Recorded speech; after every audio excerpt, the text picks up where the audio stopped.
dapat tinanong nila si Marcoleta, yung mga media na nandoon sa presscon. O, Marcoleta, totoo ba na July 2022 onwards lang ang hiningi mo na statement patungkol sa mga flood control projects, flood control anomaly, flood control program scam, ghost project patungkol sa mga diskaya?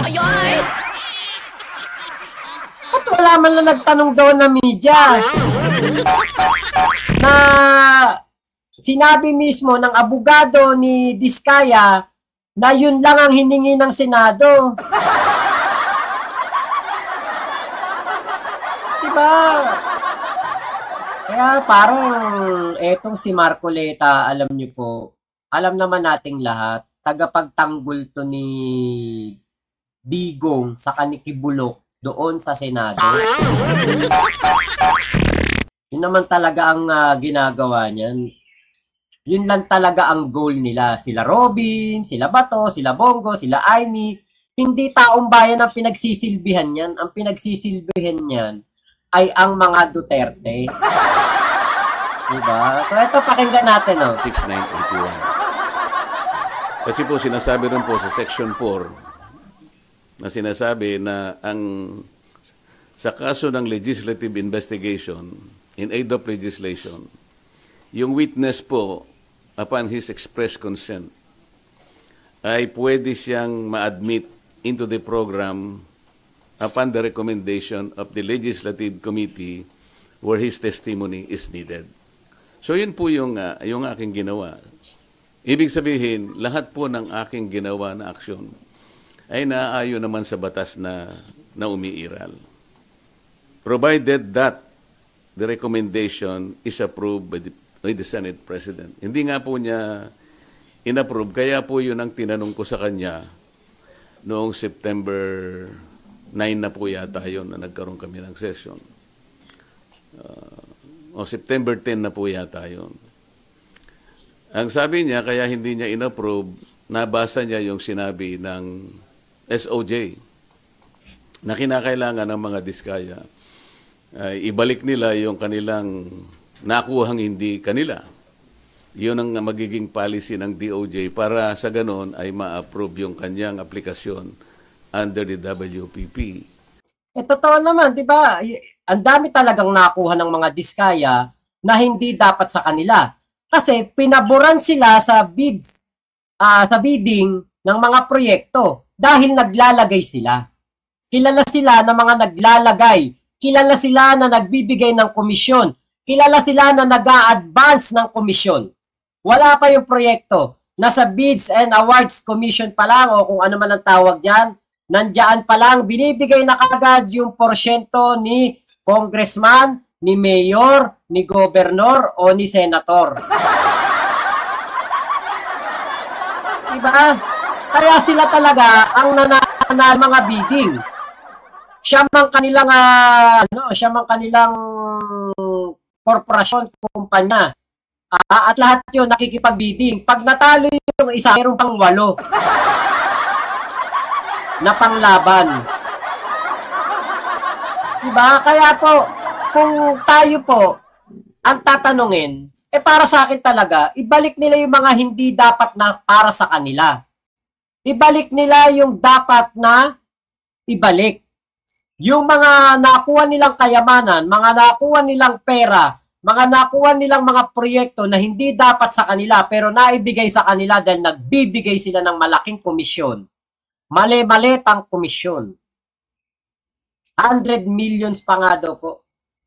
100 million isang maleta. Aba, dapat po yan talaga ibalik nila yung bilyong-bilyong halaga na nakulimbat nila na hindi tama. Kaya yung sinasabi ni Curly Diskaya, ayaw namin na magbigay, pero napipilitan kami. Katarantaduhan yun. Ang taong ayaw, kahit anong gawin mo dyan, kahit pitpitin mo itlog niyan, kahit na yung tenten niyan, putulin mo. Ayaw talaga niyan. Pero sila Curly Discaya, sila lang yung nagsabing ayaw pero nagbibigay ng mali-malitang pera. Nagtaka nga po ako kung bakit ganun ang sinabi ng ating SOJ sapagkat linggo, isang araw bago pasimulan natin yung pangatlong investigation, nagkausap po kami. Pati yung kanyang, deputy undersecretary, ang pangalan ay Jojo Cadiz. Nakausap ko yun ng mga ilang araw, siguro Biyernes hanggang Sabado. Sinasabi ko sa kanya yung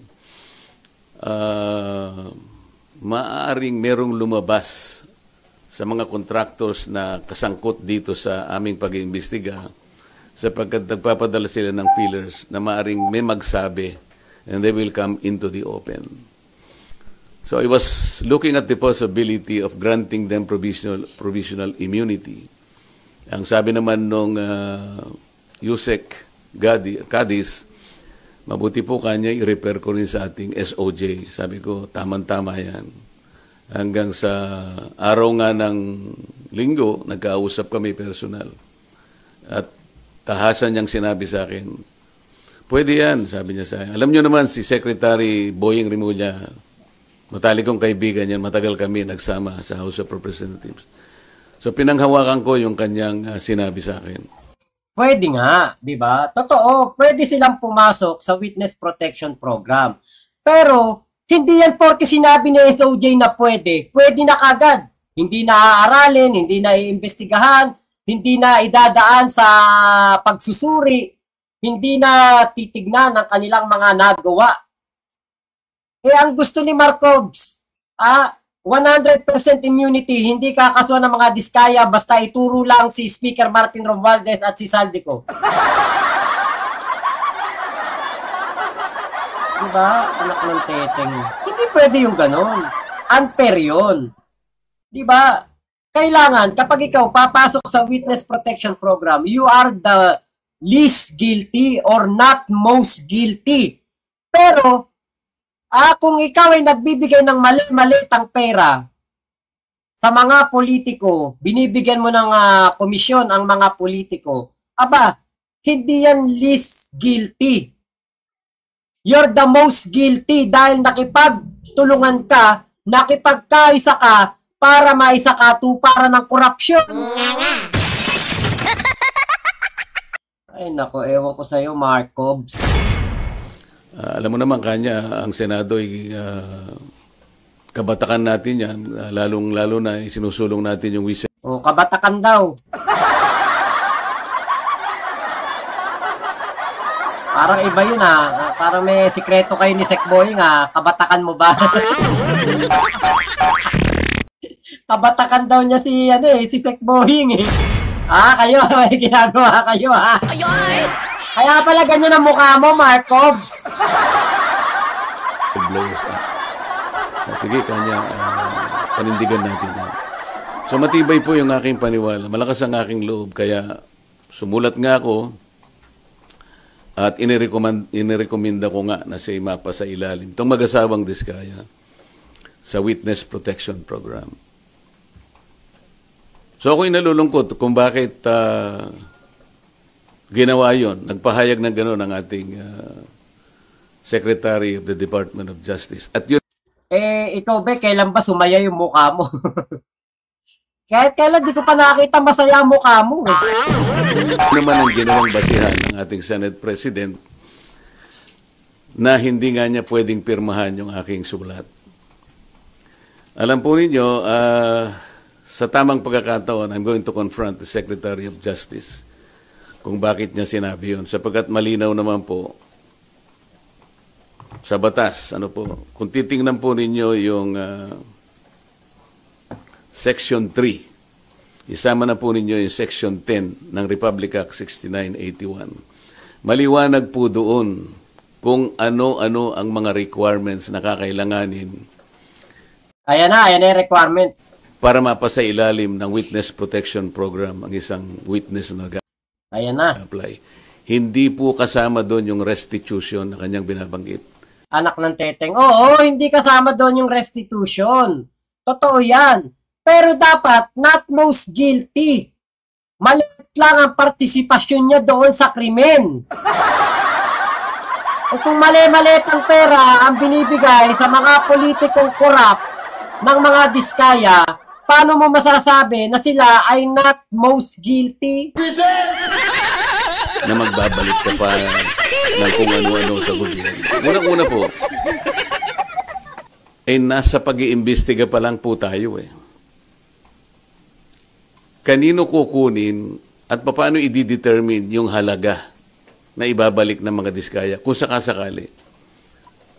Wala po sa tuntunin ng batas. Ang ilan po sa mga requirements kung bakit ka magkukwalify sa witness protection. Yun pong offense na kung saan kakailanganin ng testimony is a grave felony. Ito po kasi ay naharap nila dito kung sakasakali ay plunder. So grave po yun eh. Yung testimony po ay substantially corroborated in its material points. Sinasabi ng mga diskaya, meron po kaming dokumento eh. Dapat sana tuntunin nila. Meron po kaming mga ledger. Hindi naman nila inahanap kung nasa ng mga ledgers. Dapat yun ang tanongin nila sa mga diskaya. Ang miyembro niya, siya o ang miyembro ng pamilya up to the second civil degree by consanguinity or affinity ay nasa threats, tinatakot. Maaari silang mamatay. Maaari silang puwersahin, takutin. Ito po yung mga requirements lang eh. At hindi siya law enforcement. Sa Section 10 ay sinasabi rin ang walang ibang direct evidence na maglilink sa mga iba. Kung kakailanganin mo ang kanyang testimony, isa sa requirement yun eh. Na sila they are not the most guilty. At hindi pa sila na-convict ng krimen involving moral turpitude. So makikita po rin nyo rito. So makikita po namin na talagang gusto nyo po na iligtas ang mga diskaya sa mga posible na kaso na kanilang kakaharapin. Dahil yun na nga eh, di ba? Nung second hearing, siya na nagsabi, si Marcoleta na nagsabi na etong kung sino man ang mga kontraktor na gustong makipagtulungan, magsabi na ng katotohanan at ipapasok sila sa witness protection program. Dapat hindi alisin sa mga diskaya ang kanilang status ng pagiging guilty sa pakikipagkooperasyon sa mga gumagawa ng korap. Sa mga gumagawa ng korupsyon. Dapat hindi yan inaalis ng isang senador. Kasi parang ang ginagawa mo, wina-whitewash mo na eh. Nililinis mo na pangalan ni Curly Diskaya at ni Sara Diskaya dyan sa mismong Senate hearing mo. Na parang gusto mong palabasin at gusto mong ipaintindi sa amin ang mga Diskaya pa ang hero ng corruption. Parang gusto mo pa nga sabihin sa amin na ang mga Diskaya ang siyang pag-asa para masolve ang korupsyon sa gobyerno.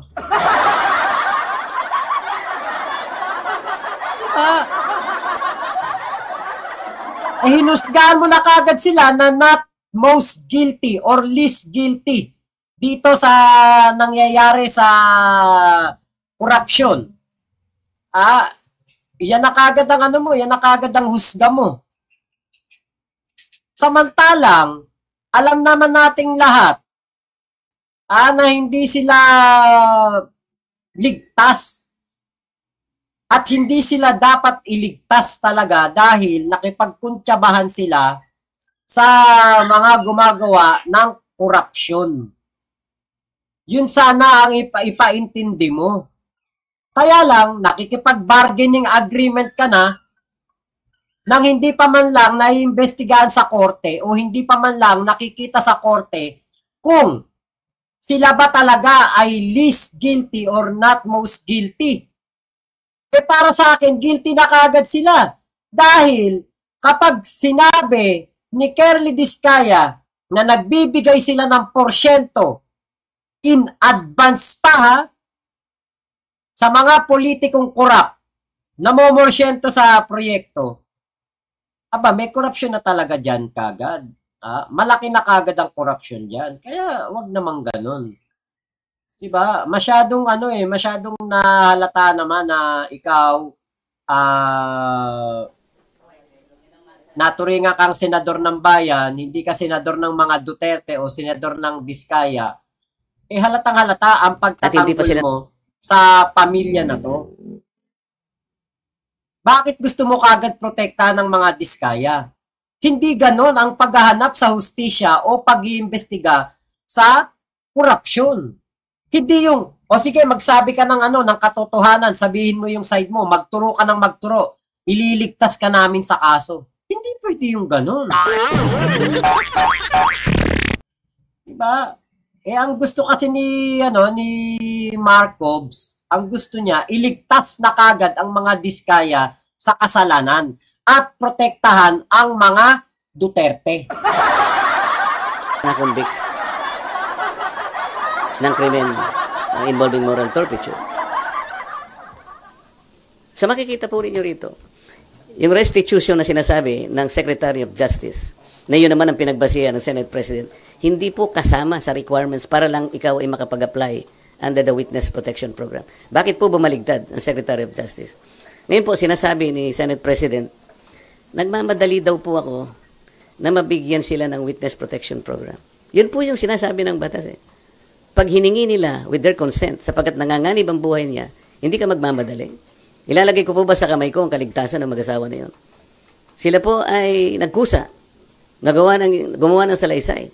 At kung malalagay ang kanilang buhay sa alanganin, sa peligro, sa kamatayan, hindi ko hihintayin na dumating yun. Gagawin ko yung katungkulan ko sa ilalim ng batas.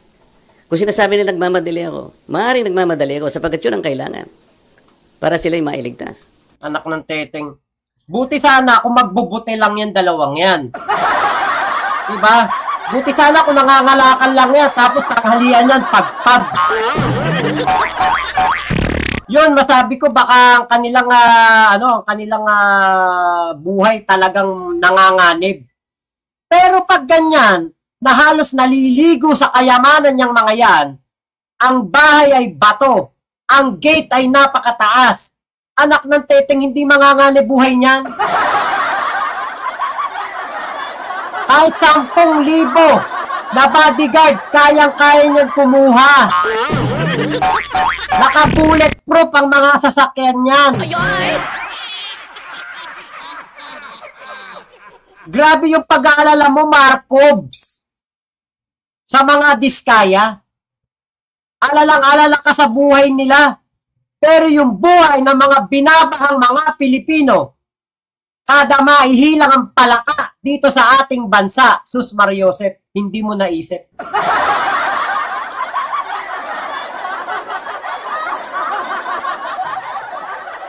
Parang dalawa na yung pinagsisilbihan mong pamilya, Marcos. No, napansin nyo ba yun? Parang dalawa na yung pamilya pinagsisilbihan niya. Ang mga Duterte at ang mga Diskaya. Umayos ka naman, Mr. Peluca. Sir, kaya nyo ba siya ini-apply sa Binilisan ko yung bagal magsalita nitong si Marcos eh. protection program? Sa tingin nyo ba, nagsasabi ng totoo yung mag-asawang Diskaya? Kasi may mga observation na parang selective ang kanilang pinangalanan yung samantalang year 2016 pa, as early as 2016, nag-DDPWH projects na sila, pero parang wala siyang pinangalanan doon sa... Yung tanong mo kung ayan. pinaniwalaan ko, sinabi. Kaya that's beside the point eh. It's not for me to render judgment doon sa kanyang sworn statement. Iyon ang kanyang sworn statement. At sinabi niya roon na nanganganib po yung buhay ko namin dahil sa lumabas po kami na ganito. At bukod doon, bago siya gumawa ng isang sworn statement, minabuti ko para masiguro ko na talagang voluntaryo ang kanyang gagawin. Sabi ko sa emissary niya, pasulatin mo siya sa akin kahit na handwritten note na talagang voluntaryo niyang gagawin at kung bakit niya gagawin yun. Nasatisfy. Inililihis mo eh. Inililihis mo. Marcos. Ha? Huwag mong ilihis. Ang tanong, bakit hindi dinadamay o hindi nabanggit doon sa kanilang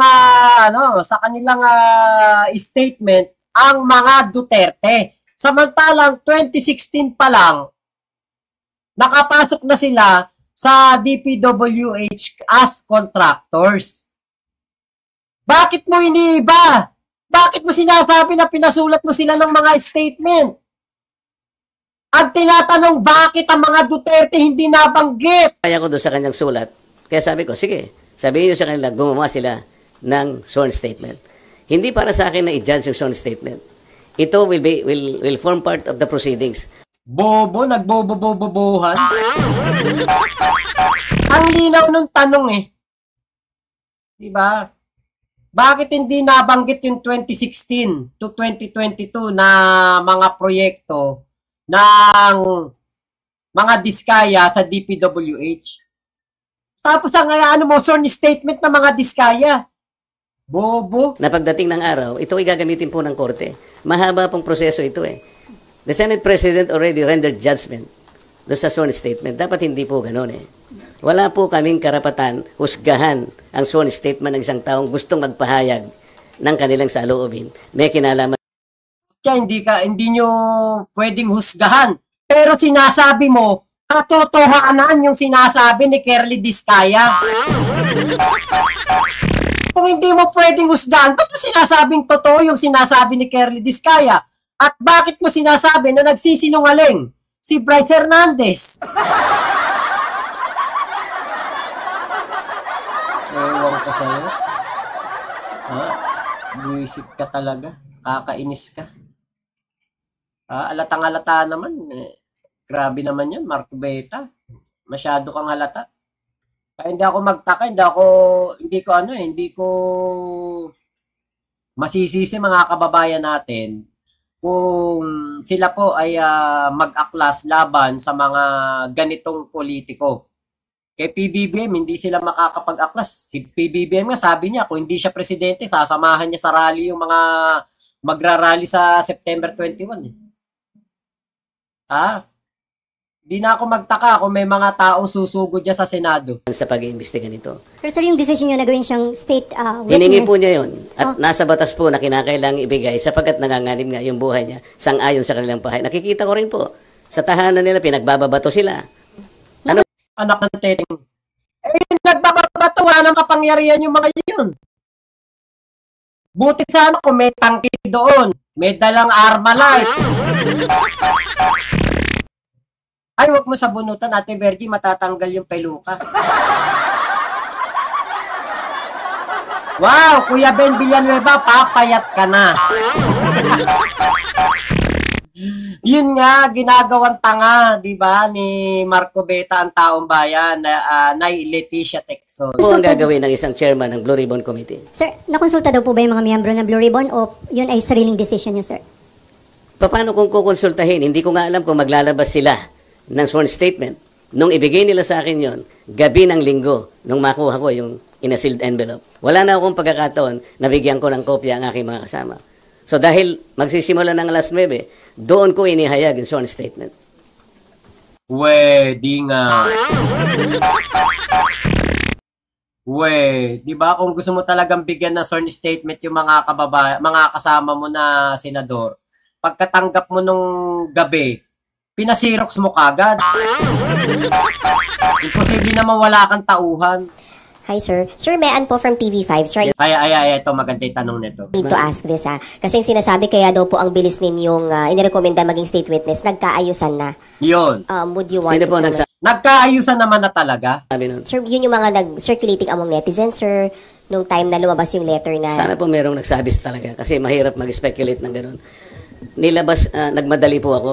Ako po, sinasabi ko sa inyo ang katwiran ng dapat magmadali. Yun po yung sinasabi ng batas. Binasi ko po sa batas lahat ang aking ginawa. At hiningi po nila, at sa aking palagay po ay nanganganib nga sila sapagkat marami silang binanggit na mga pangalan at nakikita ko rin naman kung anong ginagawa ng mga tao sa kanilang sariling tahanan. Hindi po ako pwedeng magbakasakali. Ayokong ilagay sa kamay ko yung kaligtasan nila. Kung hindi ko po ginawa, ako po ang nasisi Baka iba po ang tanong nyo sa akin ngayong umagang ito. Sir, since malinaw at matibay po pala yung sandigan kung bakit nyo ginawa ito, would you seek audience with Senator Ping as the new Blue Ribbon Chair para po makiusap or paliwanag sa kanya ba't kailangan maging state witness yung Discayas? Alam ko po, alam niya ang tuntunin ng ating mga batas. Iyon po ay sinasaalang-alang ng... Ewan ko sa'yo. Alam nyo, ang mga hindi nasagot diba? Bakit nililigtas ang mga Diskaya? Ano to, hindi ba napanood ni Marcoleta tong balita na to? Handa ang mag-asawang Diskaya na pangalanan ang mga opisyal ng dating administrasyon na sangkot sa anomalya sa flood control projects. Kasunod dito ng pagkwestiyon ng ilang kongresista kung bakit walang isinasangkot si Curly Diskaya sa nakaraang administrasyon kahit nakakuha ng 12 bilyong pisong kontrata sa panahon ng administrasyong Duterte. Paliwanag ng abogado ng mag-asawang Diskaya na si Attorney Cornelio Samaniego. Limitado lang ang mga opisyal na isinangkot sa sinumpaang salaysay dahil ang mga proyekto lang simula noong 2022 ang hiniling na time frame ng Senado. Wala akong selective memory rito. Nung time ni Gloria, nagsumbong siya. Time ni Pinoy, nagsumbong siya. Time ni Duterte, nagpadyaryo siya. Time ni Pinoy, nagpadyaryo siya. So wala akong selective dito. Huwag ho nating ilihis, okay, yung laman ng affidavit.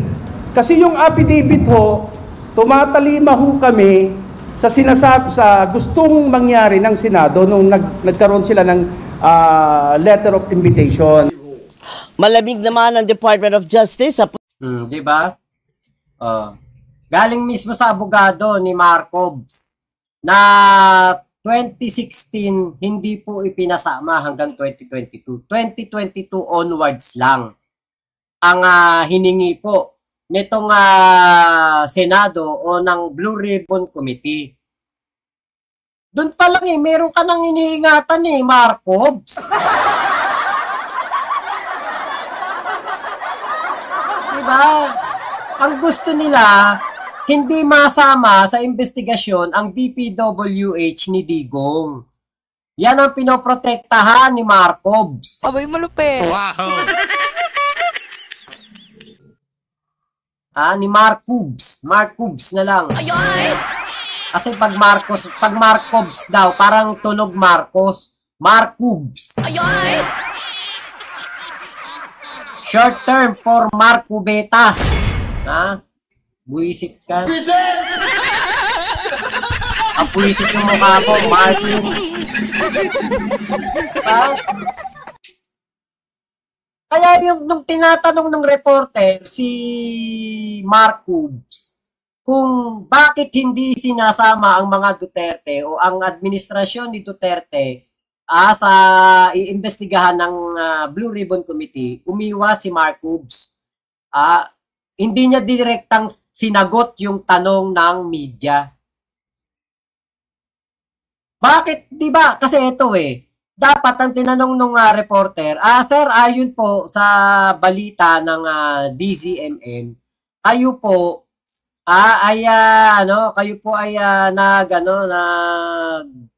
sabi lamang na ang ibigay nilang statement ay 2022 onwards.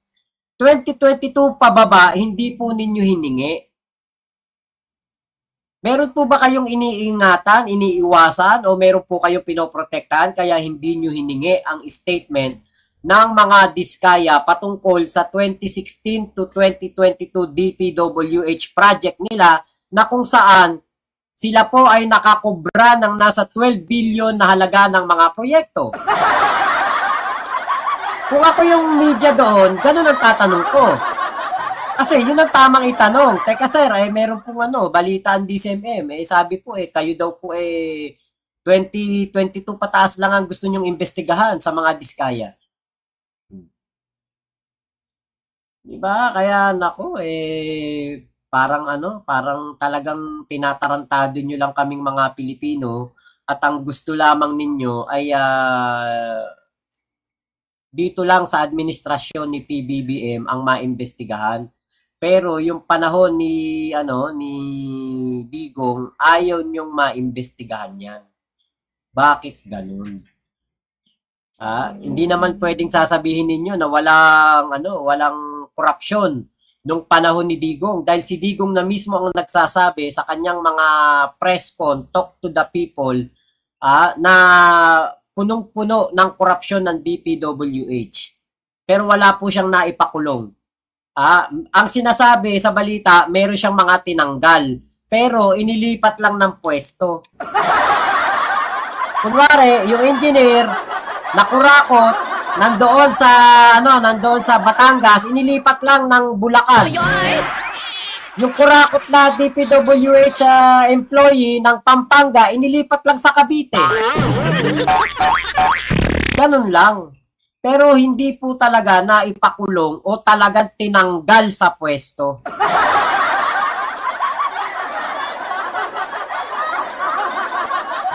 Kaya kung ikaw ba'y gigising at makikita mo mukha ni Marcoleta, gaganda pa ba talaga ang araw mo? Ako nagising ako, mukha ni Marcoleta na nakita ko eh. Parang gusto kong bumalik sa bangungot. Parang gusto ko bangungutin na lang. Kaysa gumising kasi mukha ni Marcoleta nakita. Bias ka, bias.